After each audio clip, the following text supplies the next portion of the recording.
بسم اللہ الرحمن الرحیم۔ السلام علیکم ورحمۃ اللہ وبرکاتہ۔ حضرت عائشہ رضی اللہ تعالیٰ عنہا فرماتی ہیں کہ ہم اپنے کسی سفر میں تھے، بیدا یا ذات الجیش۔ میرا ہاتھ ٹوٹ کر کہیں گر پڑا، جس کے ڈھونڈنے کے لیے حضور اکرم صلی اللہ علیہ وسلم قافلہ ٹھہر گئے۔ اب نہ تو ہمارے پاس پانی تھا اور نہ ہی ایسی کوئی جگہ۔ اتنے میں نماز کا وقت آ گیا۔ اب لوگ آ کر میرے والد حضرت ابوبکر صدیق رضی اللہ تعالیٰ عنہ کے پاس میری شکایتیں کرنے لگے کہ دیکھو ہم ان کی وجہ سے کس مصیبت میں پڑ گئے ہیں۔ چنانچہ میرے والد صاحب میرے پاس آئے۔ اس وقت رسول اللہ صلی اللہ علیہ وسلم میری ران پر اپنا سر مبارک رکھ کر سو رہے تھے۔ آتے ہی بڑے غصے سے مجھے کہنے لگے، عائشہ تو نے حضور اکرم صلی اللہ علیہ وسلم کو اور لوگوں کو روک دیا۔ اب نہ تو ان کے پاس پانی ہے اور نہ یہاں کہیں پانی نظر آتا ہے۔ الغرض مجھے خوب ڈانٹا اور اللہ جانے کیا کیا کہا، اور میرے پہلو میں اپنے ہاتھ سے کچوکے بھی مارے، لیکن میں نے ذرا سی بھی جنبش نہ کی کہ کہیں رسول اللہ صلی اللہ علیہ وسلم کے آرام میں خلل واقع نہ ہو۔ اب ساری رات گزر گئی، صبح کو لوگ جاگے لیکن پانی نہ تھا، تو اللہ تعالیٰ نے تیمم کی آیت نازل فرمائی اور سب نے تیمم کیا اور نماز ادا کی۔ حضرت اسید بن حضیر رضی اللہ عنہ کہنے لگے، اے ابو بکر رضی اللہ تعالیٰ عنہ کے گھر والوں، یہ کوئی تمہاری پہلی ہی برکت تو نہیں؟ اب جب ہم نے اس اونٹ کو اٹھایا جس پر میں سوار تھی، تو اس کے نیچے سے ہی میرا ہار مل گیا۔ تفسیر ابن کثیر میں ہے کہ ایک صاحب فرماتے ہیں کہ میں ایک خچر پر لوگوں کو دمشق سے زاہدانی لے جایا کرتا تھا اور اسی کرائے پر میری گزر بسر تھی۔ ایک مرتبہ ایک شخص نے خچر کرائے پر لیا، میں نے اسے سوار کیا اور لے چلا۔ ایک جگہ دو راستے تھے، جب وہاں پہنچے تو اس نے کہا اس راہ سے چلو۔ میں نے کہا میں اس راہ سے نا واقف ہوں، سیدھی راہ تو یہی ہے۔ اس نے کہا نہیں، میں پوری طرح واقف ہوں، یہ بہت نزدیک کا راستہ ہے۔ اس کے کہنے سے اسی راہ پر چلا۔ تھوڑی دیر کے بعد میں نے دیکھا کہ ہم یکایک بیابان میں آ گئے ہیں جہاں کوئی راستہ نظر نہیں آتا۔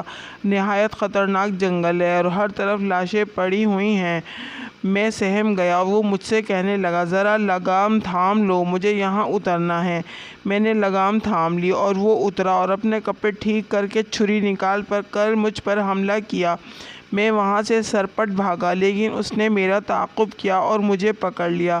میں نے اس کی منت و سماجت کی، لیکن اس نے خیال بھی نہ کیا۔ میں نے کہا اچھا یہ خچر اور کل سامان جو میرے پاس ہے تو لے لے اور مجھے چھوڑ دے۔ اس نے کہا یہ تو میرا ہو ہی چکا، لیکن میں تو تجھے زندہ نہیں چھوڑنا چاہتا۔ میں نے اسے اللہ کا خوف دلایا، آخرت کے عذابوں کا ذکر کیا، لیکن اس چیز نے بھی اس پر کوئی اثر نہ کیا اور وہ میرے قتل پر تلا رہا۔ اب میں مایوس ہو گیا اور مرنے کے لیے تیار ہو گیا اور اس سے بامنت التجا کی کہ آپ مجھے 2 رکعت نماز ادا کر لینے دیجیے۔ اس نے کہا اچھا جلدی پڑھ لے۔ میں نے نماز شروع کی، لیکن اللہ کی قسم میری زبان سے قرآن مجید کا ایک حرف بھی نہیں نکلتا تھا۔ یوں ہی ہاتھ باندھے دہشت زدہ کھڑا ہوا تھا اور وہ جلدی مچا رہا تھا۔ اسی وقت اتفاق سے یہ آیت میری زبان پر آ گئی، امن یجیب المضطر اذا دعاہ ویکشف السوء۔ اللہ ہی ہے جو بے قرار کی بے قراری کے وقت دعا سنتا ہے اور قبول فرماتا ہے، اور بے بسی بے کسی سختی اور مصیبت کو دور کر دیتا ہے۔ بس اس آیت کا زبان سے جاری ہونا تھا جو میں نے دیکھا کہ بیچوں بیچ جنگل سے ایک گھوڑ سوار تیزی سے اپنا گھوڑا بھگائے نیزہ تانے ہماری طرف چلا آ رہا ہے، اور بغیر کچھ کہے ڈاکو کے پیٹ میں اس نے اپنا نیزہ گھسڑ دیا جو اس کے جگر کے آر پار ہو گیا۔ وہ اسی وقت بے جان ہو کر گر پڑا۔ سوار نے باگ موڑی اور جانا چاہا، لیکن میں اس کے قدموں سے لپٹ گیا اور کہنے لگا، اللہ کے لیے یہ تو بتلاؤ کہ تم کون ہو؟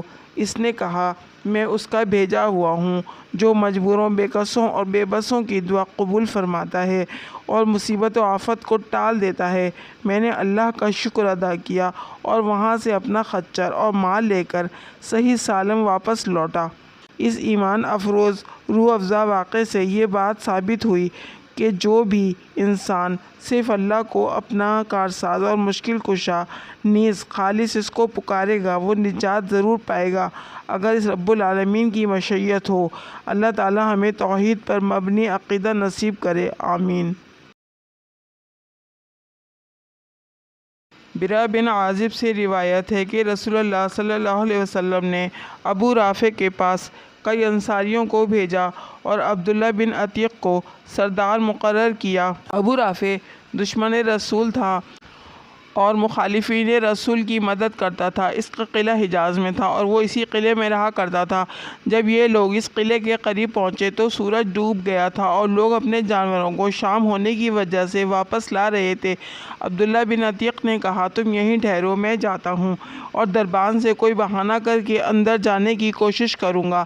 ابن عتیق کہتے ہیں کہ میں گیا اور دربان کو ملنے کی تدبیر کر رہا تھا کہ اتنے میں قلعے والوں کا ایک گدھا گم ہو گیا اور وہ روشنی لے کر اسے تلاش کرنے نکلے۔ میں ڈرا کہ کہیں مجھ کو پہچان نہ لیں، لہٰذا میں نے اپنا سر چھپا لیا اور اس طرح بیٹھ گیا جس طرح کوئی رفع حاجت کے لیے بیٹھا ہے۔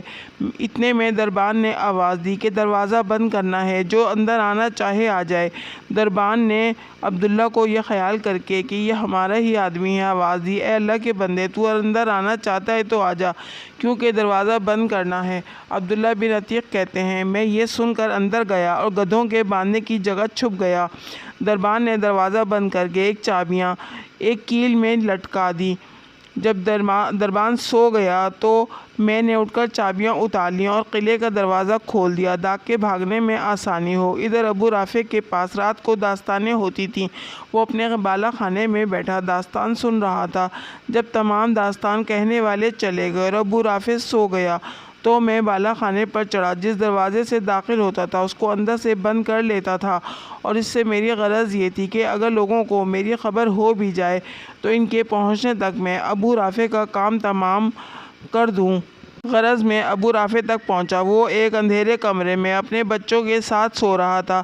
میں اس جگہ کو اچھی طرح معلوم نہ کر سکا اور ابو رافع کہہ کر پکارا۔ اس نے کہا کون ہے؟ میں نے آواز پر ہاتھ بڑھا کر تلوار ماری۔ میرا دل دھڑک رہا تھا مگر یہ وار خالی گیا اور وہ چلایا۔ میں کوٹری سے باہر آ گیا اور پھر فوراً اندر جا کے پوچھا اے ابو رافع تم کیوں چلائے؟ اس نے مجھے اپنا آدمی سمجھ کر کہا تیری ماں تجھے روئے، ابھی مجھ پر کسی نے تلوار سے وار کیا۔ یہ سنتے ہی میں نے ایک ضرب لگائی، زخم اگرچہ گہرا لگا مگر مرا نہیں۔ اس کی بیوی بھاگی اور وہ چیخا۔ میں پھر آواز بدل کر مددگار کی حیثیت سے قریب گیا تو وہ چت پڑا تھا۔ میں نے تلوار پیٹ پر رکھ کر زور سے دبا دی، ہڈیاں ٹوٹنے کی آوازیں سنی، تلوار چیرتی ہوئی پیٹھ تک پہنچ گئی۔ اب مجھے یقین ہوا کہ وہ ہلاک ہو گیا ہے۔ پھر میں واپس پلٹا اور ایک ایک دروازہ کھولتا جاتا اور سیڑھیوں سے اترتا جاتا تھا۔ میں سمجھا زمین آ گئی، چاندنی رات تھی۔ میں گر پڑا، پنڈلی ٹوٹ گئی۔ میں نے عمامہ سے پنڈلی کو باندھ لیا اور قلعے سے باہر آ کر بیٹھ گیا اور دل میں طے کر لیا کہ اس وقت تک یہاں سے نہ جاؤں گا جب تک اس کے مرنے کا یقین نہ ہو جائے۔ آخر صبح ہوئی، مرغ نے اذان دی اور قلعے کے اوپر دیوار پر کھڑے ہو کر ایک آدمی نے کہا لوگو، ابو رافع حجاز کا سوداگر مر گیا۔ میں یہ سنتے ہی اپنے ساتھیوں کی طرف چلا اور ان سے کہا کہ جلدی چلو، اللہ نے ابو رافع کو ہلاک کرا دیا۔ اس کے بعد ہم نے رسول اللہ صلی اللہ علیہ وسلم کو آ کر خوشخبری سنائی۔ آپ نے میرے پیر کو دیکھا اور فرمایا کہ اپنا پھیلاؤ۔ میں نے پھیلایا۔ آپ صلی اللہ علیہ وسلم نے اپنے دستے مبارک سے اپنا لعاب مبارک پھیر دیا۔ ایسا معلوم ہوا کہ اس پیر کو کچھ ہوا ہی نہیں۔